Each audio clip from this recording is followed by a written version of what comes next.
Living is not an object, it's an activity. And most of living that we see is a cycle, continual cycling that is nonetheless being adapted, modified, changed slightly. Not majorly, or the cycle itself stops without some other cycle taking its place easily. So we're really looking for adaptation and modification of cycle constantly, so that the cycle is changing in character, but continuing its course, although that course is new, or the mode of the cycle, the characteristics of the cycle are changing. Might be longer, might be wider, might be more complex, interrelating with other cycles harmoniously. And by harmony we mean not destroying itself so that you have less activity, but more and greater comprehensiveness. Perhaps more complexity of the cycle. Some development of it, not an annihilation of it, you see. So, we don't want to build structures that restrict this, but on the contrary, support it. Not support it to the extent that the cycle, the procedures we're doing cannot change. Or, in particular, stop the imagination that contributes to the change and modification. Because if we stop that,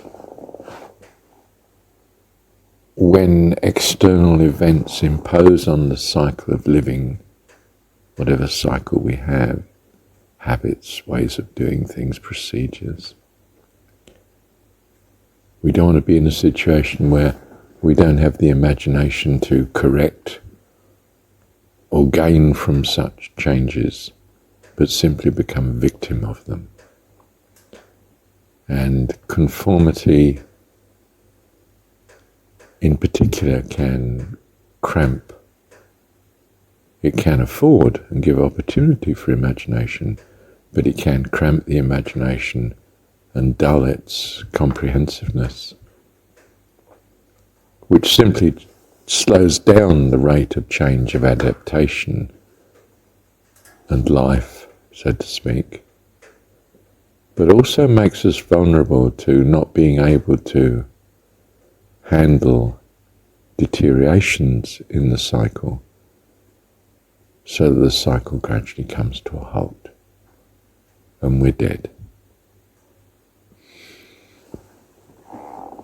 So we're trying to find structures, philosophies, understandings, religious views,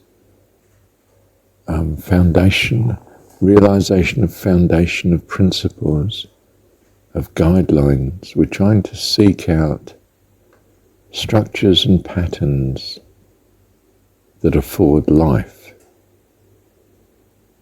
that are life encouraging as opposed to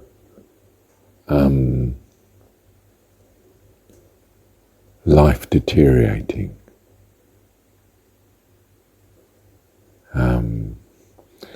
And we have to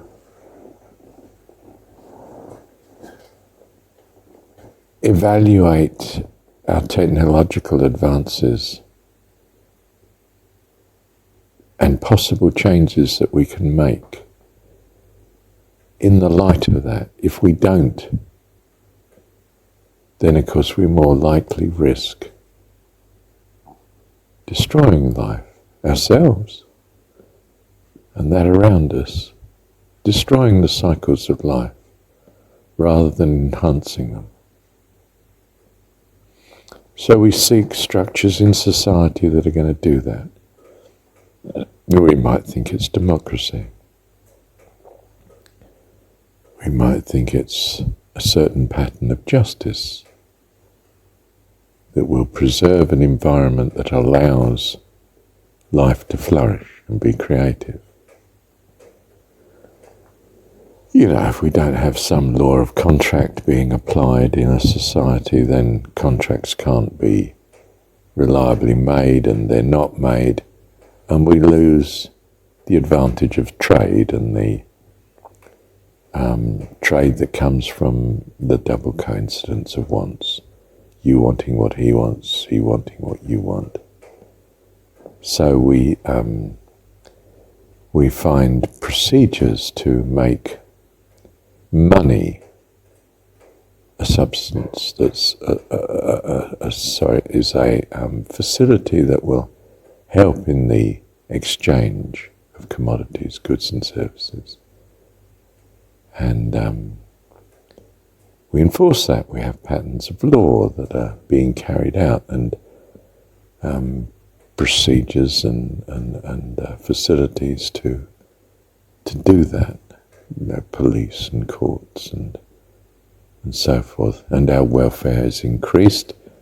In other words, the cycles of life are, in some sense, strengthened and helped, facilitated to be more of a blessing than otherwise so.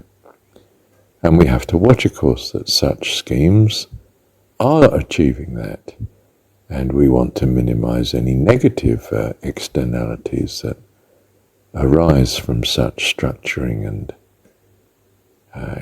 for instance, carrying out contracts that are in fact inhumane and destructive of what we might value.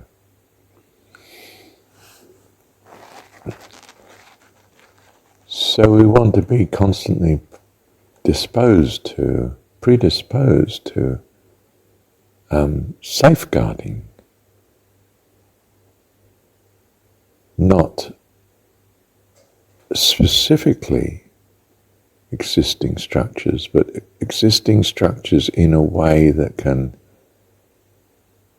adapt and afford life change for the better as we at present see it, and hopefully as we will then, as it transpires, have found it so to be, although perhaps in some ways that we didn't quite envisage. And that's the uncertainty.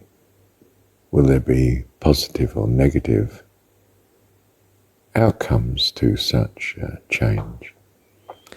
So, life is change, and the continuation of life is by definition life for the better, and that's what we're seeking.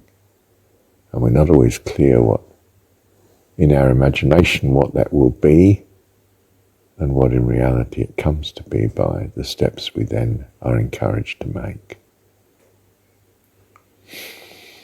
And we safeguard this by recourse to wisdom, and wisdom says, well, there are certain tried and tested values and ways of doing things that have been a great blessing in the past, so we recommend from the store of wisdom the following behaviour.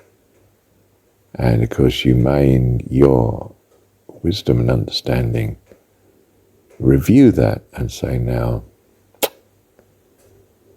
is that going to work here? Is that the most reliable thing we can do? Or are we not at all clear that that's going to be appropriate any longer?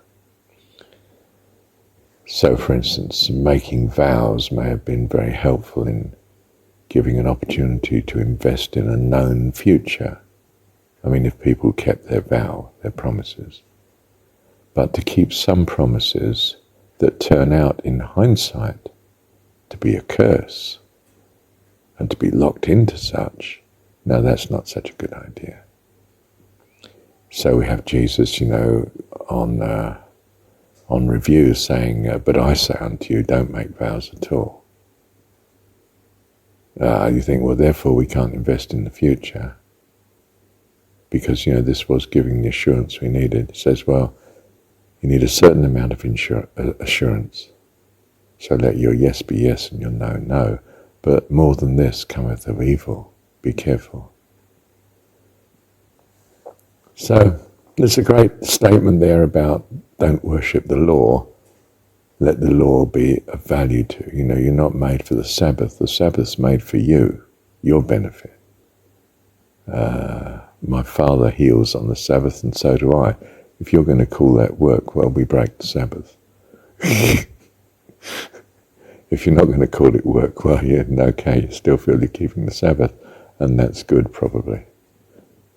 But do you see this amazing, it's not a worship of law. It's a worship of what we truly understand to be best. And we see God as personifying that. Grace and kindness and care and creativity and all the qualities of God that we pretty well agree on, in a sense. The qualities we agree on. Thank you, Heavenly Father.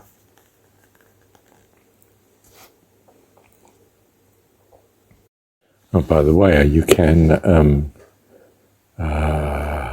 help some of the problems of Jesus' advice in that you can say, well, wherever you possibly can, you can always compensate the person for not carrying out your yes and your no. You've said you'll do so-and-so, and then you find, you've said you make a certain appointment, but then you find it's more important to help Granny because she's in desperate need of so-and-so, so you do so, but the person that you've let down by breaking the promise, you can compensate, can't you? You can say, look, I'm awfully sorry I'm not making it, but hey, can we do it next week? And, can I shout the meal for you because I feel rotten about putting you to this inconvenience? And I'd like to make it up to you. And, because it's important to me to break the promise, but that doesn't mean to say I want you to take the cost of it. It's important to me, and out of that gain, I'd like to help you and try and put right that I've let you down. In other words, you can be very godly about it, can't you? In other words, and therefore, we try to compensate. We can say, well, I'd like to do this. I'd like to build this petrol station here, but it's going to close your business down, isn't it? Look, can I compensate you in some way? What can I do so that you're not out of pocket, but I'm still gaining? Obviously I'm gaining by doing what I want to do here, but it's going to be a cost to you. I can compensate you, and then there's no hard feeling to you, and I've gained, and I can more than compensate you. So it's a win-win situation. Can I transform it in this way? And of course you're going to say, well, okay, well, I guess that's very reasonable, and well, I'm in your hands anyway, aren't I? Yeah, well, that's very good of you. Thank you. Okay. Hadn't thought of retiring so soon, but hey, I could do something else I'd like to do, couldn't I? And I'm better off with it. Do you see, we can, we don't have to be hard-nosed about yes, yes, now, no, no, and I'm going to break it if I need to. If I'm going to break it, it's because the breaking of the promise is going to be a gain to me. And is that gain greater than the loss to you? If it is, then I can compensate your loss and still have the surplus, can't I? If it's not, if the gain to me is less than the loss to you, well, morally, should I be doing it? Let's think about this a minute. I mean, how do we judge now what's best to do? I'm not trapped into my yes, yes, and my no, no. I'm taking it seriously and trying to work out now, in this case, is this really what is for the best as it's transpired? And of course, there's an interpersonal comparison you're going to have to be, on interpersonal evaluations that you're going to have to make. You're going to have to make those from your perspective and from the other party's perspective. And, well, that may be a hard thing to do. I'm not saying we necessarily have solutions to problems, but the solution isn't some blind obedience to some rule, typically. We fall back on the rule if we really are too puzzled as to what the best thing is otherwise to do. Wisdom then probably falls back on the rule, but not necessarily. There isn't a rule that says, when puzzled, always fall back on the rule. That might be a good rule. We're not sure. I'm not sure. Okay. And we say, oh goodness, I need your guidance, Lord. Show me, what am I prompted to do here? What's my intuition? What you're really saying is, what guidance can you give me? What leading? And please, God, could you overrule? I trust it into your hands. Well, that's one solution, isn't it? It's the one that many people hope to follow. Perhaps you do too. Depends on your view, doesn't it? Thank you, Heavenly Father. Do you see how this recording again became very analytical, not spiritual, as I got into it, and I didn't realize I'd gone down again. I mean, I'm a great analytical mind, but I mean, analysis isn't the same as the blessing of spirituality.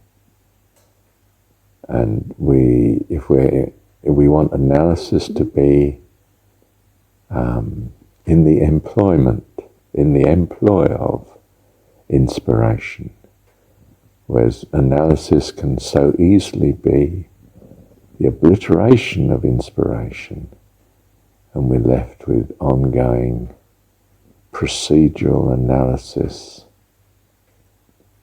that seems to have no life in it at all, and we lose the inspirational. So, the religious say, well, we must be God-focused. The scientific say, no, we must be truth-focused. Not just doing this for a career or doing this out of habit, but we need to be inspired by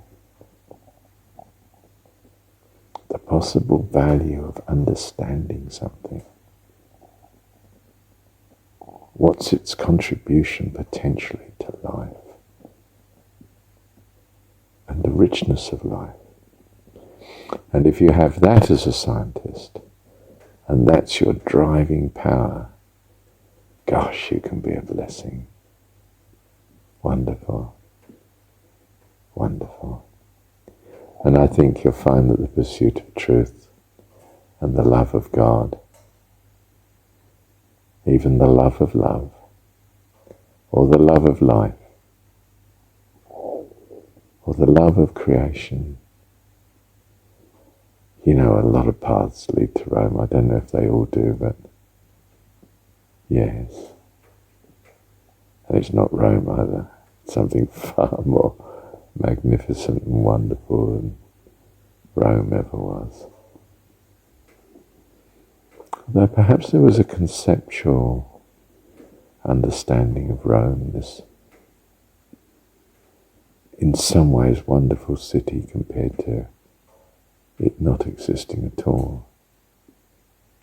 It was man very pleased with himself, wasn't it? Not such a good city to live in, a bit barbaric from our point of view, but incredibly civilized then compared to the fears of living without a city that protected and functioned. And civilization's an amazing thing, isn't it? Astonishing. Thank you, Heavenly Father. Thank you.